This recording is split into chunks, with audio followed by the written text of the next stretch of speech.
सुनो, साल 2020 तुम मनहूस रहे यार। हारी, बीमारी, नफ़ा, नुकसान तो हम सदैव ही झेलते आए हैं, लेकिन जिस तरह से तुम बीते वो हम भुला न सकेंगे। पूरी धरती के ही पैरों में तुमने बंदिश की सांकलें बांध दी। सभी कुछ पर तुम्हारी दृष्टि ने ग्रहण सा लगा दिया। चलो, तुम बीते तो वक्त बीता। हम फिर से उबर रहे हैं और नई आशाओं और विश्वासों के नवोदय के साथ तुम्हारे छोटे भाई 2021 के स्वागत को तत्पर भी हैं। और हाँ, नए साल तुम भी सुन लो, कुछ बातें तुमसे भी करनी बनती हैं। हम दधीची और भगीरथ के वंशज हैं। हमारा अतीत तुम्हें पता ही होगा। हमने हारना कभी नहीं सीखा। तुम्हारे संतरास के वर्तुल जितने गहरे होंगे, हमारा संकल्प उतना ही अधिक प्रबल होगा।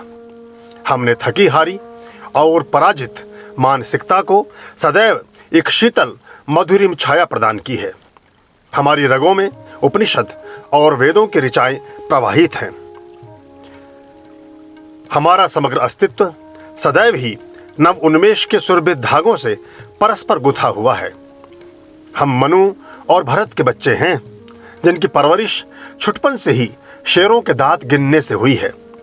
हमारे आदर्श श्री राम हैं, जो पराक्रम के परिमाण पर परशुराम के चरणों में झुकना जानते हैं, तो फिर वक्त पड़ने पर समुद्र को सुखाने के लिए धनुष की प्रत्यंचा को कसने में भी तनिक नहीं झिझकते।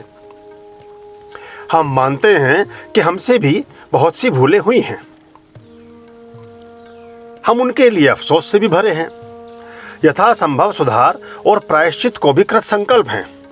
प्रकृति के दोहन और पर्यावरण के अक्षरण में जो चूकें या गलतियां हमने की हैं, संभवतः वो पुनः नहीं होंगी। पशु पक्षियों के साथ हम अपने बर्ताव में करुणा को ऊपर रखने की कोशिश करेंगे। मानवीय मूल्यों और सामाजिक सदाशयता के लिए जो बन पड़ेगा हम करेंगे। तुम्हारे बड़े भाई ने जो रोग पूरी दुनिया को दिया है, परमात्मा की कृपा से उससे तुम्हारे संग हम पूरी तरह से उबर जाएं, बस तुम इतना ही सहयोग करना। इस वर्ष हमेशा की तरह तुम्हारे पिटारे में हमसे संबद्ध कुछ और भी सहोदर हैं। लगे हाथ उनसे भी बात कर लेते हैं। धर्म, तुम इस परिवार में सबसे बड़े हो, तो सुनो, सबसे बड़ी जिम्मेदारी भी तुम्हारी ही है। तुम्हारी छाया और परिधि में जो पाखंड और पराभव हो, उसको दूर रख सको तो बेहतर। तुम्हारे नाम से परमात्मा को दुकान बनाने वाले धराशायी हो सकें तो शुभ। तुम्हारे अंगीकार से जीवन सहस्त्रदल कमल की भांति सुगंधित और सुवासित हो सके तो श्रेष्ठ। तुम्हारे नाम पर प्रभु के बच्चों का संहार और दमन लुप्त हो सके तो तुम्हें नमन। जीवन के केंद्र में सक्रिय सभी मनुज तुम्हारे स्पर्श और वर्ण से अपने वास्तविक स्वभाव और आत्मा के उत्कर्ष को चूम सकें तो क्या कहने। तभी तो हम उस वेद के सूक्त को चरितार्थ कर सकेंगे, जिसमें कहा गया है, अमृतस्य पुत्रा, हम सब अमृत के पुत्र हैं। और हां, तुम दूसरे नंबर पर हो पुरुषार्थ। इस 2021 में तुम अपने दिव्य स्वरूप को उपलब्ध होना। हम अर्जुन और भीष्म के अंश हैं। बाधाएं और चुनौतियों पर हम हंसते हंसते विजयासीन हों, ऐसे दृश्य उपस्थित करना। कर्मयोग और संकल्प की शक्ति के बल पर सर्वत्र शुभत्व का उदय हो, ऐसे हमारे कृत्यों का अंकुरण करना। आर्थिक रूप से हम सक्रिय तो हों, लेकिन चिंतित नहीं। ऐसा हो जाए तो क्या कहना। हमारे ताने बाने ऐसे सुदृढ़ हों, जिनसे हमारी मौलिकता और अधिक पुष्पित और पल्लवित हो सके, तो ये सभी के लिए कल्याणकारी होगा। तुम्हारे वास्तविक क्रियान्वयन में जिन शैक्षिक तत्वों की अपेक्षा होती है, वे अपने नए और सार्थक स्वरूप में आने वाली पीढ़ियों के लिए सच्चे और अच्छे मार्गदर्शन का कार्य कर सकें तो अति उत्तम। राजनीति, सुना है तुम भी अंग संग ही रहोगी। चलो, कोई बात नहीं, तुम मानवीय सरोकारों की अनिवार्यता हो, लेकिन अपने वास्तविक स्वरूप में ही रहो तो कितना अच्छा हो। कभी तुम समाज सेवा का स्वांग भरकर, कभी आम आदमी की हमदर्द बताकर, और कभी किसानों के हल पर सवार होकर पहले से ही हल हो चुकी चीजों को क्यों उलझाती हो? सुना था तुम तो सभी उलझनों को सुलझाने का माध्यम हो। फिर ऐसे सुलझावों को क्यों लिए रहने का छल करती हो जो परम उलझन से आतप्त हैं? तुम्हारे छोटे छोटे बच्चे हैं विकास और योजना, उनकी परवरिश पर ध्यान दोगी तो सभी का सब भला होगा। तुम्हारे ही कुछ सगे संबंधी सांप्रदायिकता और हिंसा नामक पुस्तकों से कुछ पन्ने फाड़ लाए हैं जिन्हें वे तुम्हारे पाठ्यक्रम का हिस्सा बता रहे हैं। उन पर भी कुछ लगाम लगाओ, वरना तुम्हारे माथे पर कलंक लगते देर न लगेगी। और हाँ मीडिया, तुम्हारे बारे में सुना है नए साल की सवारी में तुम भी लपक कर चढ़ लिए हो। तुम तो सबको आईना दिखाने की बात करते थे ना, अब सभी तुम्हारे लिए आईने लिए घूम रहे हैं। माना तुम चतुर्थ स्तंभ हो, लेकिन तुम्हारा भी तो अपना आधार स्तंभ है। तुम्हारे दो हाथ हुआ करते थे, निष्पक्षता और निर्भीकता, उन्हें जेबों से बाहर निकालो।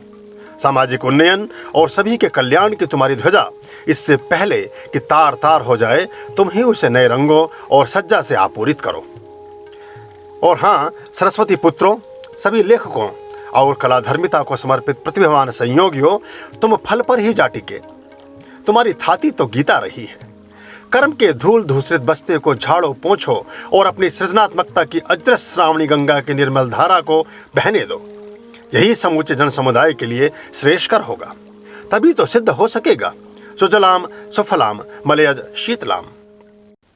याद रखना, खुसरो से लेकर कबीर तक और सूर तुलसी से लेकर प्रेमचंद तक किसी ने भी पुरस्कार और सम्मान के लिए कुछ नहीं रचा। जब सरस्वती मुस्काती हैं तब समूचा दर्प स्वतः ही चरण धूलि हुआ जाता है। जीवन जरूरतों और उनकी पूर्ति के मध्य गति करता है। मणिक पुत्रों, तुम अपने लाभांश को स्वार्थ के शिखर से बचाना। विवशता और अधिक कर्तव्य बोध को जन्मती है। ये सूत्र तुम्हारे कार्य जीवन और व्यवहार का हिस्सा हो सकें, तभी तुम सफल कारोबारी हो सकोगे। चिकित्सकों और वैज्ञानिकों, तुम्हें भी आमंत्रण मिला ही होगा। नए साल में तुम्हारा एक नया जीवन प्रारंभ हो रहा है। आपदा पूर्व तुम कुछ और थे और अब आपदा के पश्चात तुम कुछ और हो। प्रतिभा प्रतिकूल परिस्थितियों में ही परिष्कार को उपलब्ध होती है। तुम उस सब पर विजय प्राप्त करोगे जिससे मनुष्यता भयभीत और संकटमय है। अरे नए वर्ष सुनो रे, सभी का सब अच्छा करना, ऐसे बनना कि तुम्हें बारंबार याद करने को दिल चाहे। सभी का जीवन सुख और शांति से भरना। तुम्हें अपने साथ पाकर सभी हर्षित हों, आनंदित हों तो कितना अच्छा रहे। अरे हाँ, बहुत बात हो गई। मैंने इतनी सारी बातें तुमसे की, लेकिन यह बताना तो भूल ही गया कि मैं हूं कौन। तो सुनो, मेरा नाम है दुनिया भर के मनुष्यों का मन। आर्यं शरणं शुभमस्तु, संभव करणम् अरमस्तु। आर्यं शरणं शुभमस्तु, संभव करणम् अरमस्तु।